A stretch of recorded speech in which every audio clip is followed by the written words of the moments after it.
Baik, selamat sore. Perkenalkan nama saya Atina Roseli dengan NIM F123210004 dari Prodi Teknik Geofisika Unja. Di sini saya membuat video dengan tujuan melengkapi tugas-tugas yang diberikan pada praktikum game atau geolistrik elektromagnetik. Nah, adapun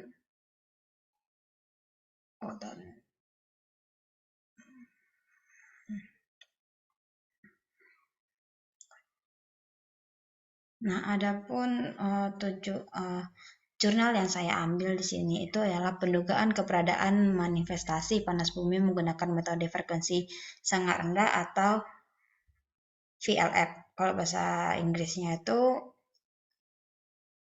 Very Low Frequency di vulkanik Pager Kadang, Dieng, Jawa Tengah.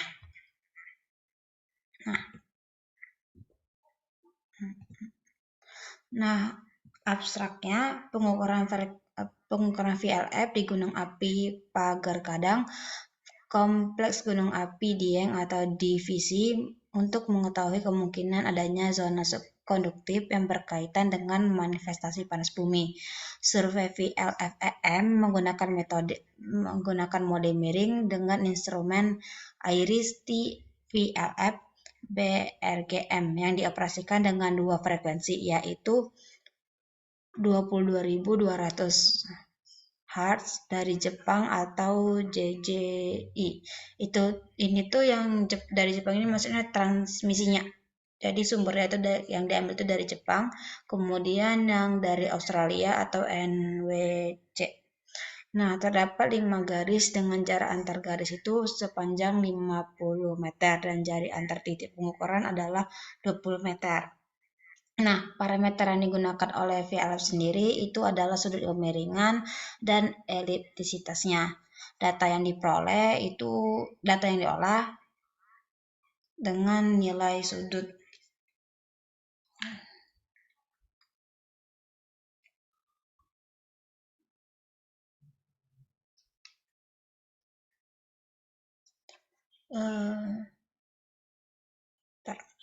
Data yang diolah nantinya itu adalah nilai sudut kemiringan dengan frase dan filter Caurus.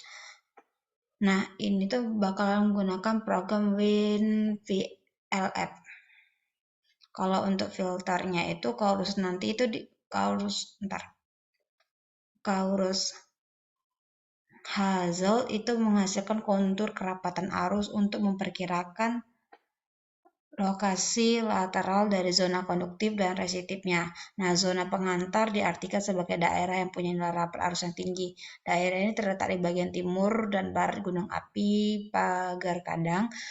Kemudian zona konduktifnya yang berhubungan dengan manifestasi panas bumi seperti fumarole yang muncul karena adanya dari kesalahan biasa, sedangkan zona resistif diartikan sebagai daerah yang mempunyai nilai rapat arus yang rendah. Kawasan ini tersebar hampir di tengah-tengah gunung api Pager Kadang. Zona resistif tersebut disebabkan oleh tingginya pelapukan pada batu lempung. Baik, nah yang dibahas pada video kali ini itu pengertian VLF secara mendasar, kemudian hasil dan pembahasan, yang terakhir itu adalah kesimpulan. Nah, untuk perkenalan atau VLF, perkenalan ini kita mulai dari letakkan dulu. Nah, kompleks vulkaniknya itu merupakan salah satu ladang panas bumi produktif di Indonesia. Sistem panas bumi dia yang memiliki suhu yang tinggi dan didominasi oleh cairan. Suhu tinggi pada sistem panas bumi dapat disebabkan oleh umur dan komposisi sumber panasnya. Nah, kemudian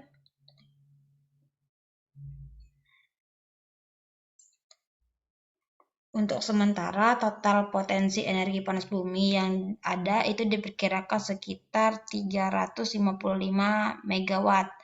Namun, baru 60 MW yang dimanfaatkan sebagai sumber pembangkit listrik.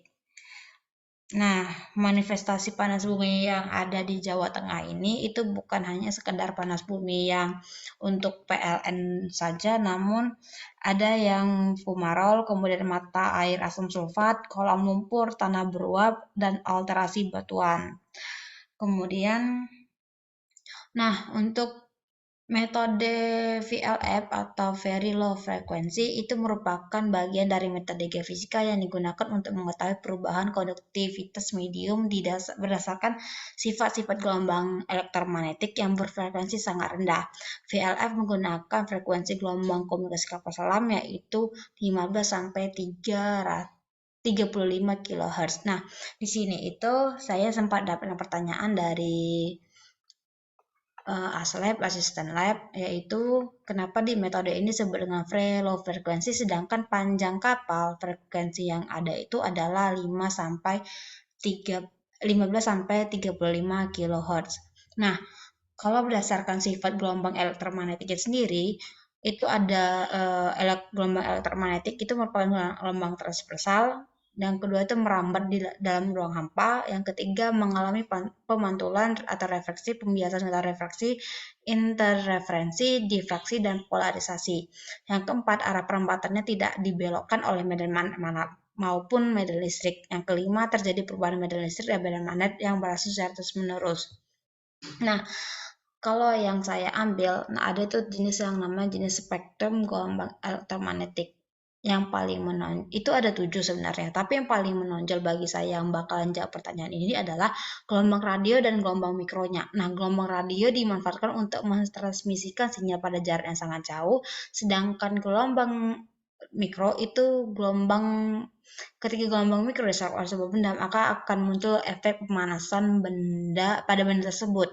Nah, kemudian sedangkan pada pemanfaatan gelombang elektromagnetik, gelombang radio itu dimanfaatkan pada transmisi sinyal pada jarak yang sangat jauh, mentransmisikan sinyal komunikasi berupa sinar radio, stasiun televisi, pencitraan satelit ke bumi dalam pemutaran peta 3 dimensi. Sedangkan gelombang mikro itu jenis gelombang yang dimanfaatkan pada microwave atau oven untuk masak atau menghangatkan makanan, berkomunikasi melalui radar, dan mendeteksi posisi suatu objek yang diamati. Nah, posisinya begini, salah satu manfaat gelombang elektromagnetik yang digunakan itu sebenarnya adalah gelombang mikro itu pada kapal selam, yaitu pendeteksi posisi suatu objek yang diamati. Nah, sedangkan yang saya tangkap, kenapa ini bisa disebut very low frequency adalah emang panjang dari gelombang yang ada itu adalah sekitar 15 sampai 35 kHz seperti yang dibilang. Nah, tapi posisinya transmisi yang ada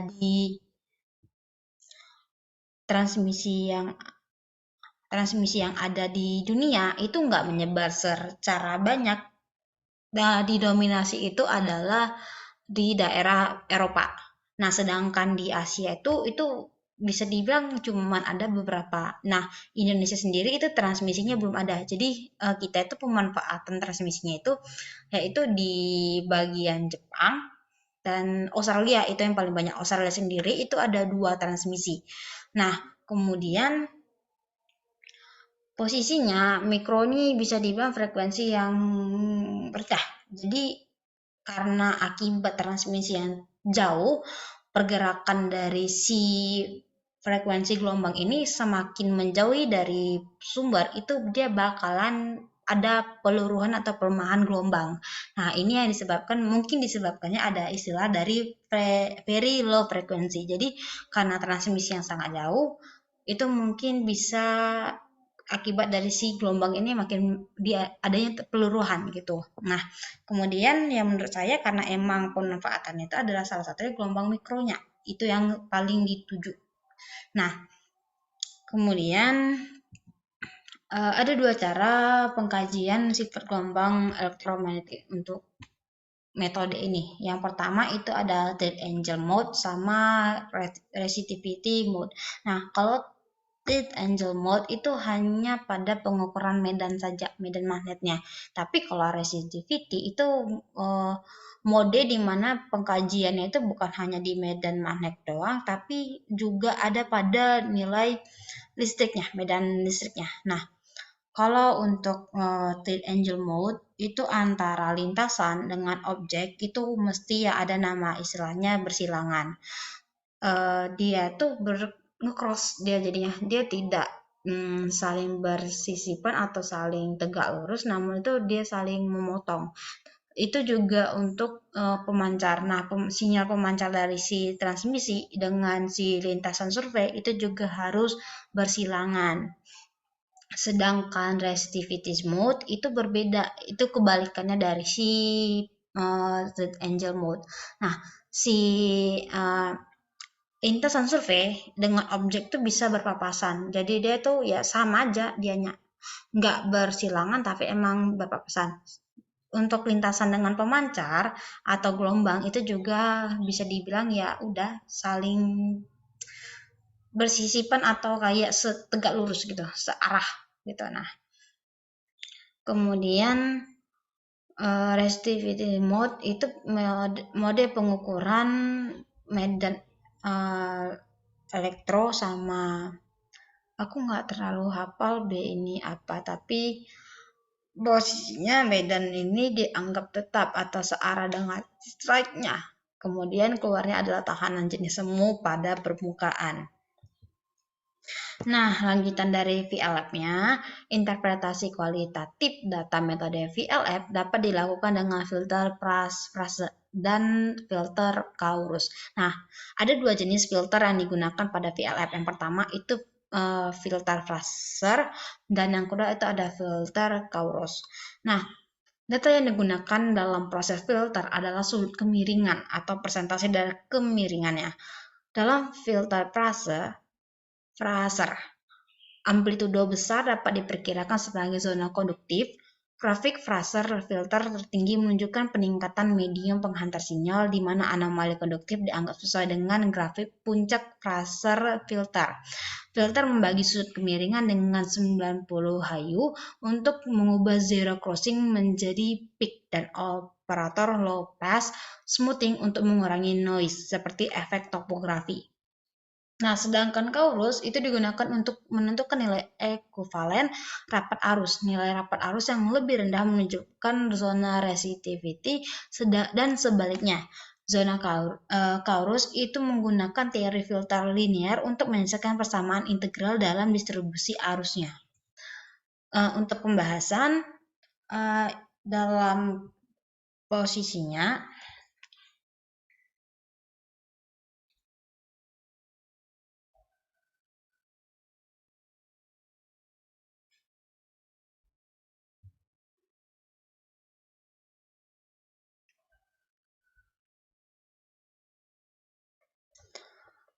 ini ada hasil dari pengolahan data. Nah, untuk yang A itu hasil frase filter dari sudut kemiringan garis A dan hasil shade section dari Caurus pada jalur A. Sedangkan yang B itu merupakan filter frase dari hasil dari data sudut kemiringan jalur B dan hasil shadow section dari jalur Caurus pada B. Ya, itu untuk selanjutnya. Tapi kalau untuk pembahasannya ini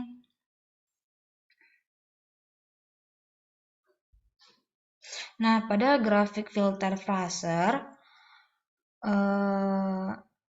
dan filter Caurus terlihat anomali respon yang saling berkaitan.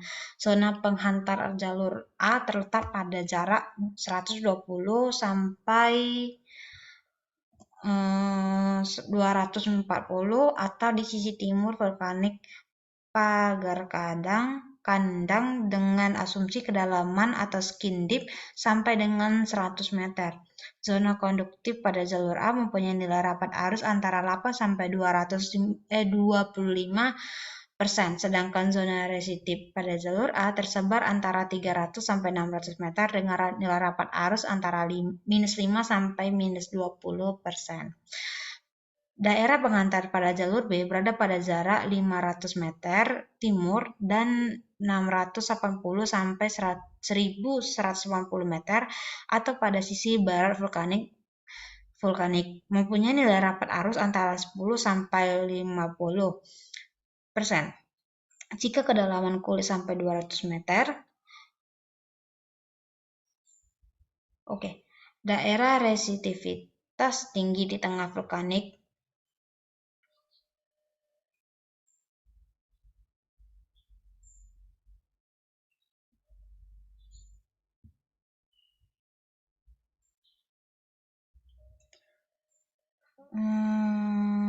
sebentar, mohon maaf. Daerah resitivitas tinggi di tengah vulkanik mempunyai rapat arus antara -10 sampai -30%. Nah, untuk zona konduktif pada jalur C itu berkisaran antara 160 sampai 220 meter dan 560 sampai 800 meter yang mempunyai kontinuitas dengan zona konduktif pada jalur B yang terletak di sisi barat gunung api. Nilai rapat arusnya itu 8 sampai 40% termasuk daerah konduktif. Daerah resitivitas yang tinggi terletak pada 380 sampai 480 yang juga terletak di bagian tengah vulkanik dengan rapat arusnya itu -12 sampai -28%. Nah, itu pada kemudian pada zona D itu terletak pada jarak 180 sampai 360 meter dan 600 sampai 700 meter barat dengan rapat arus antara 6 sampai 20%. Daerah konduktivitas pada jalur D itu ada pada daerah sisi barat dengan perkiraan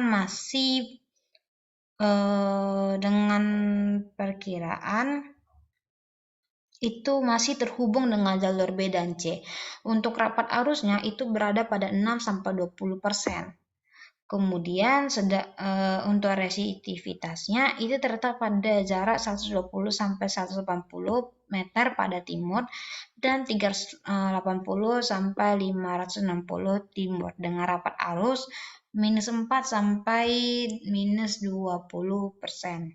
Kemudian jalur E itu dimulai pada sisi barat Kawah Sileri yang berbatasan dengan sisi timur gunung api. Zona konduktif tinggi terletak pada jarak 80 sampai 260 meter atau pada peralihan Kawah Sileri dan gunung api dengan rapat arus itu 20 sampai 50 meter.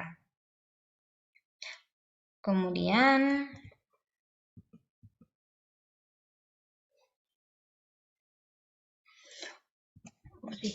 untuk kesimpulan, berdasarkan analisis data, hasil pengolahan data dan interpretasi, metode frekuensi sangat rendah atau VLF digunakan untuk memperkirakan zona konduktif dan zona resistif dipengaruhi oleh nilai rapat arus yang berkaitan dengan manifestasi permukaan. Zona penghantar diartikan sebagai daerah yang mempunyai nilai rapat arus yang tinggi. Daerah ini terletak di bagian timur dan barat gunung api. Sedangkan zona konduktif yang berhubungan dengan manifestasi panas bumi seperti fumarole yang muncul karena adanya sesar normal. Sedangkan zona resistivity diartikan sebagai daerah yang mempunyai nilai rapat arus yang rendah. Kawasan ini tersebar hampir di tengah-tengah gunung api. Untuk zona resistif tersebut disebabkan oleh tingginya pelapukan pada batuan lempung. Nah, ini saja yang bisa saya sampaikan pada pembahasan kali ini. Jika ada kesalahan kata ataupun pembahasan yang tidak sempurna, saya mohon maaf. Terima kasih, selamat sore.